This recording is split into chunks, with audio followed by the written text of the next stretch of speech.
Hello everyone, this is professor MH और आज के इस वीडियो में we will discuss portfolio management. Portfolio management क्या होता है वो इस वीडियो में हम लोग जानने की कोशिश करेंगे।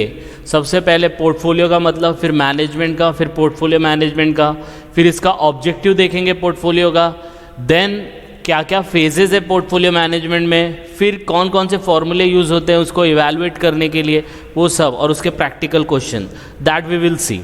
लेकिन हम लोग अब पहले देख लेते कि पोर्टफोलियो मैनेजमेंट क्या होता है, जिससे हम लोग के आने वाले टॉपिक क्लियर हो जाएंगे। तो let's start with portfolio management. तो पोर्टफोलियो मैनेजमेंट में दो वर्ड इंक्लूडेड है। First is portfolio. पोर्टफोलियो क्या होता है और मैनेजमेंट क्या होता है? तो first one, portfolio is nothing but it is a collection. एक कलेक्शन होता है, सेट होता है ऑफ सिक्योरिटीज़। सिक्योरिटी मतलब शेयर्स, डिबेंचर, बॉन्ड्स। जैसे आपके पास बहुत सारी मूवीज़ है, मूवीज़ का कलेक्शन है, तो आप बोल सकते हैं पोर्टफोलियो ऑफ मूवीज़, लेकिन उसको पोर्टफोलियो नहीं बोला जाता है। पोर्टफोलियो हम लोग शेयर, डिबेंचर्स के लिए यूज़ करते हैं। तो पोर्टफोलियो का अगर कोई सिंपल मीनिंग पूछे, it is a nothing but collection. तो किसका चीज़ का कलेक्शन आप कर रहे हो? तो शेयर्स का, डिबेंचर्स का, बॉन्ड्स का। तो shares of different companies, bonds of different companies, ये सब को आप जब कंबाइन करोगे दैट इज कॉल्ड पोर्टफोलियो। इसके अंदर और भी आ जाता है, और भी इन्वेस्टमेंट। तो पोर्टफोलियो इज नथिंग बट, आप शेयर डिबेंचर पे फोकस नहीं करते हो, आपका कहीं और भी इन्वेस्टमेंट होगा। तो डिफरेंट टाइप ऑफ इन्वेस्टमेंट को जब आप क्लब करते हो दैट इज कॉल्ड पोर्टफोलियो। तो हो सकता है आपका गोल्ड में भी इन्वेस्टमेंट हो, प्रॉपर्टी में भी इन्वेस्टमेंट हो, सबको मिला के पोर्टफोलियो कहा जाता है। जैसे कोई मूवी स्टार है जिसको मूवी में एंट्री करना है, तो उसका कोई भी डायरेक्टर, प्रोड्यूसर जो होगा वो पोर्टफोलियो मांगता है। तो पोर्टफोलियो में उसके जितने भी वीडियोस होंगे, जितने भी फोटोग्राफ्स होंगे, वो सबको कंबाइन करके रखते हैं, दैट इज कॉल्ड पोर्टफोलियो। आई वो समझ में? अब पोर्टफोलियो मतलब हमारे यहाँ पे कलेक्शन एंड सेट है, कलेक्शन ऑफ सिक्योरिटीज़ है। तो इसको क्या करना है हम लोग को? मैनेज करना है। क्या करना है? मैनेजमेंट मतलब रेगुलेट करना है, कंट्रोल करना है। तो मैनेजमेंट और रेगुलेट करना है, तो दोनों को जब आप कंबाइन करोगे तो आपको निकल के मिलेगा कि portfolio management is regulation and control and management of portfolio.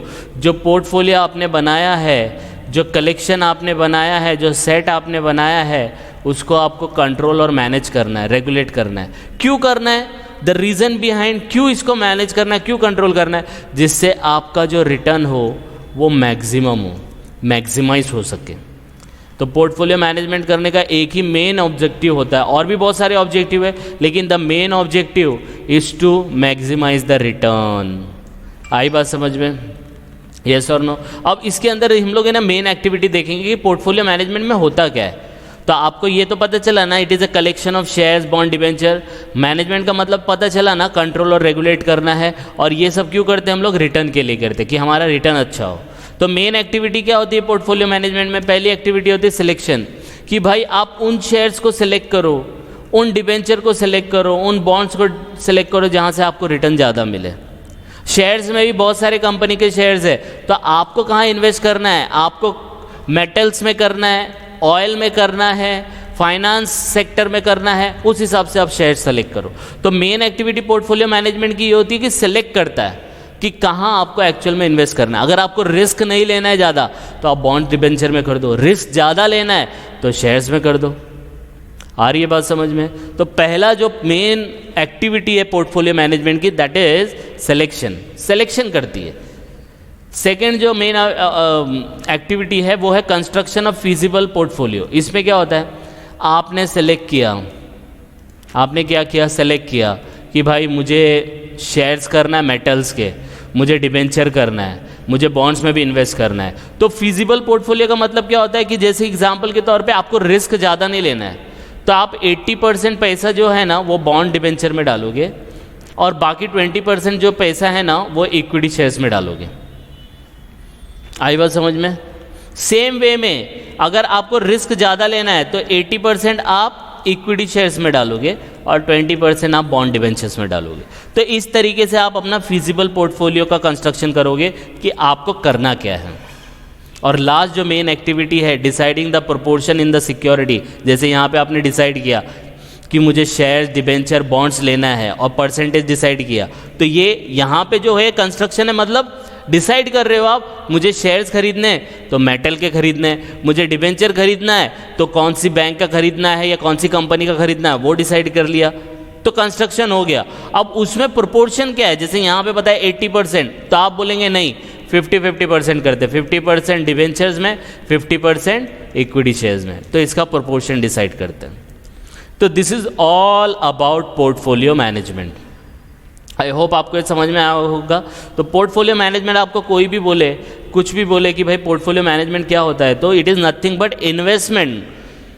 Investment आप जहाँ जहाँ करते हैं उसको बोलते हैं, जहाँ जहाँ उस सब कलेक्शन को बोलते हैं पोर्टफोलियो। अब उसको मैनेज करना है जिससे हमारा रिटर्न मैक्सिमम हो, उसको पोर्टफोलियो मैनेजमेंट कहा जाता है। और उसमें जो मेन एक्टिविटीज़ हैं वो है सिलेक्शन, कंस्ट्रक्शन एंड प्रोपोर्शन। तो ये आपका बेसिक इंट्रोडक्शन हो गया। अब नेक्स्ट वीडियो में जब मिलेंगे, उसका भी लिंक मैंने डिस्क्रिप्शन में दे दिया है, तो आपको समझ में आ जाएगा कि उसमें कौन कौन से उसका ऑब्जेक्टिव क्या है। तो ये पहला प्रैक्टिकल इंट्रोडक्शन हो गया। नेक्स्ट वीडियो में हम लोग देखेंगे इसके ऑब्जेक्टिव। तो ये छोटा छोटा वीडियो क्रिएट किया जा रहा है जिससे आपको कॉन्सेप्ट क्लैरिटी अच्छे से हो जाए। तो just go through it, comment करके आप बता सकते हो कि आपको और कौन सी चीज़ों को इनकॉर्पोरेट करना है और किस चीज़ों में हम लोग आगे इंप्रूव कर सके। तो by the time just go through it, कुछ डाउट आएगा तो please comment and please like and subscribe for more videos. Thank you.